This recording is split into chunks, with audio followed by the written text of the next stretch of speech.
आज हम इकाई 13 भोजन स्वास्थ्य व रोग से संबंधित अभ्यास प्रश्नों को हल करेंगे। पहला प्रश्न है, निम्नलिखित खाद्य पदार्थों को उनमें पाए जाने वाले पोषक तत्वों के अनुसार उनके समूह में लिखिए।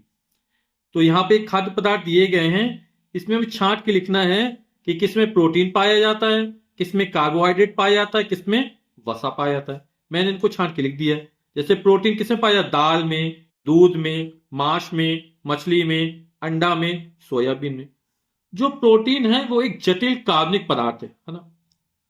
और ये जो होता है हमारे शरीर की रोग प्रतिरोधक क्षमता बढ़ाता है। हमारे शरीर में रक्त को, मांसपेशियों को तथा हड्डियों का जो विकास होता है उसके लिए प्रोटीन बहुत आवश्यक है।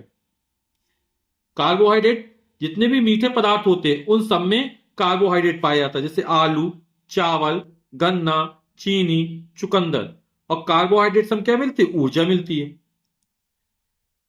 वसा, जितने भी चिकने पदार्थ जैसे घी, तेल, इसमें वसा पाया जाता है ना। और वसा को जो शक्तिदायक ईंधन कहते हैं, है ना। इससे हमें जो ऊर्जा मिलती है वो बहुत ज्यादा मिलती है। लेकिन वसा का जो पाचन होता है वो सरलता से नहीं हो पाता है ना, इसलिए इसका कम सेवन करना चाहिए। प्रश्न संख्या 2 है, चित्र में दिए गए खाद्य पदार्थ पौधे का कौन सा भाग है, लिखिए। तो यहां पे आलू है, इसके हम तना वाले भाग को खाते हैं, तना हो गया। फूल गोभी है, इसमें फूल खाया जाता है। ये मटर है, मटर में फल या बीज खाए जाते हैं। ये गाजर है, कैरेट है, इसमें जड़ खाई जाती है ना। और ये पत्ती है, तो इसमें पत्ती खाई जाती है, पालक की पत्ती। प्रश्न संख्या 3 है, ईस्ट या खमीर का प्रयोग होता है डबल रोटी बनाने में, इसमें प्रयोग तो होता है। ब्रेड बनाने में प्रयोग होता है। जलेबी खमीर उठा, इसमें ही बनाने में होता है ना। यानी ये सभी में हो जाएगा। तो ये हमारा डी ऑप्शन क्या हो जाएगा? सही हो जाएगा। अगला है, अचार कई दिनों तक खराब नहीं होता है। अचार को लंबे समय तक सुरक्षित रखने के लिए कौन कौन सी सामग्री का उपयोग किया जाता है? तो आप लोग अचार घर पे रखते हुए देखा होगा, है ना। तो उसमें क्या मिलाया जाता है? नमक मिलाया जाता है ना। तेल मिलाया जाता है, सिरका मिलाया जाता है ना। और स्वाद के लिए मसाले वगैरह मिला देते हैं। तो मेन क्या है? नमक है, सिरका है, तेल है। या बाजार में जो आता है उसमें सोडियम बेंजोएट मिला देते हैं, एसिटिक एसिड भी मिला देते हैं। तो अपन जो घरों में उपयोग किया तो वही लिख देते हैं। बाजार में मिलने वाले डिब्बाबंद खाद्य पदार्थों के नाम लिखिए। तो आप लोग समझ गए, बहुत सारे डिब्बाबंद खाद्य पदार्थ से नमकीन में आते हैं, टॉफी है, चिप्स है, मिठाई है, घी है, तेल है ना। आजकल मसाले वगैरह, दूध, आइसक्रीम, ये सब डिब्बाबंद में आने लगे, है ना। तो आप कुछ भी लिख सकते हैं। प्रश्न नंबर 6, गीता ने नमी युक्त गेहूं को थैली में रख दिया। कुछ दिनों बाद गेहूं के दानों में फफूंदी लग गई। आपके अनुसार गेहूं को फफूंदी लगने से किस प्रकार बचाया जा सकता है? कथन एक, धूप में फैलाकर सुखाने से।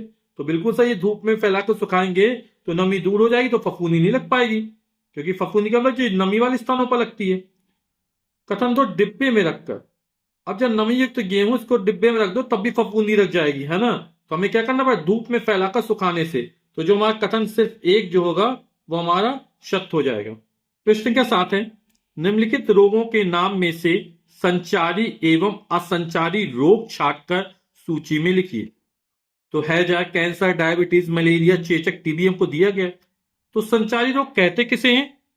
आप इस तरह समझ सकते हैं, जो रोग मक्खी के, मच्छर के, वायु के, जल के द्वारा एक स्थान से दूसरे स्थान तक आसानी से पहुंच जाते हैं और कई तरह के रोगों को क्या करते हैं? जन्म देते हैं, है ना।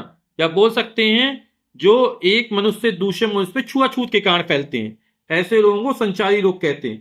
तो इसमें हैजा हो जाएगा, मलेरिया हो जाएगा, चेचक हो जाएगा और टीबी हो जाएगा, है ना। ये संचारी रोग हो जाएंगे। और कैंसर, डायबिटीज असंचारी रोग में आ जाएंगे। तो संचारी रोग में लीजिए हैजा, चेचक, मलेरिया, टीबी। और संचारी रोग कैंसर और डायबिटीज। प्रश्न क्या 8 है, निम्नलिखित रोगों को उनके फैलने के माध्यम के अनुसार छांट कर निर्धारित स्थान पर लिखिए। तो हैजा जल के द्वारा फैलता है। डायरिया, ये भी जल के द्वारा फैलता है। मलेरिया और डेंगू, ये मच्छर के द्वारा फैलते हैं ना, रक्त के माध्यम से। और चेचक, इन्फ्लुएंजा, ये वायु के द्वारा फैलते हैं। प्रश्न का 9 है, सामान्यतः कुछ बीमारियों जैसे उल्टी, दस्त आदि के कारण हमारे शरीर में पानी की कमी, निर्जलीकरण हो जाता है, जिसको पूरा करने के लिए हमें ओआरएस घोल की आवश्यकता पड़ती है। इस ओआरएस घोल को बनाने के लिए नीचे दिए गए पदार्थों में से उपयुक्त पदार्थों का चयन कीजिए। तो इसमें चीनी उपयुक्त पदार्थ है, नमक है और पानी है। अगला प्रश्न 10 है, कोरोना संक्रमण से बचाव के उपाय लिखिए। तो आप लोग अच्छे से जानते होंगे, है ना, कि इसमें सबसे पहला है सोशल डिस्टेंसिंग का पालन करना, यानी सामाजिक दूरी का पालन करना, है ना। हमको मास्क पहनना चाहिए, नियमित समय अंतराल पर अपने हाथ धोते रहने चाहिए, है ना। क्या करना चाहिए, टीका लगवाना चाहिए, है ना। और हमें ताजा खाना खाना चाहिए, योगा करना चाहिए, व्यायाम करना चाहिए। तो सामाजिक दूरी का पालन करना, मास्क पहनना, नियमित हाथ धोना, टीका लगवाना, योगा करना आदि। क्वेश्चन नंबर 11, निम्नलिखित रोग के रोगाणुओं के नाम लिखिए। तो चेचक, जो चेचक होता है वो वेल्युलर वायरस के कारण फैलता है। जुकाम जो होता है वो राइनो वायरस के कारण फैलता है। डेंगू जो हुआ वो एडिस एजिप्टी मच्छर के काटने से होता है। हैजा हुआ वो विब्रियो कॉलेरी के कारण होता है। प्लेग हुआ वो पॉस्ट्रेला पेस्टिस वायरस के कारण होता है। और कोरोना आप लोग जानते हैं अच्छे से, नोवल कोरोना वायरस के कारण होता है। तो चेचक ये वेरियोला वायरस रोगाणु कारण होता है। जुकाम राइनो वायरस रोगाणु कारण होता है। प्रश्न के 12 है, निम्नलिखित कथनों में सही के सामने सही तथा गलत के सामने गलत का चिन्ह लगाइए। चेचक संक्रामक रोग नहीं है। चेचक जो संक्रामक रोग है बोलना नहीं है तो ये गलत हो जाएगा। उबालना एक परिरक्षण विधि बिल्कुल सही है, इससे जीवाणु मर जाते हैं। असंचारी रोग वायु द्वारा फैलते हैं, ये गलत है। संचारी रोग वायु द्वारा फैलते हैं, असंचारी रोग नहीं फैलते। डायरिया रोग दूषित जल एवं भोजन के द्वारा होता है, ये बिल्कुल सही है।